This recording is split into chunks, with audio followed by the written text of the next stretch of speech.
I will talk about how can you fix this problem on your Yuka app. So all you have to do, so you just click here on settings here. So then it's going to take you to this list here. Then all you have in this list here, then all you have to do, just go down here. You keep going down.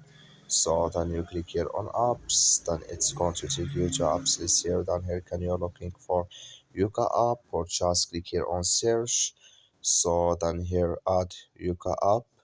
So you just add it here. Then it's going to show for you like this. Click on it, then it's going to take you to next step here. Then you just click here on force stop, then you click here on OK. So then you go down, just click here on storage, then come to storage list here, just click here on clear cache. Then all you have to do, so you just turn off your Wi-Fi and turn on it again, then it's going to work with you.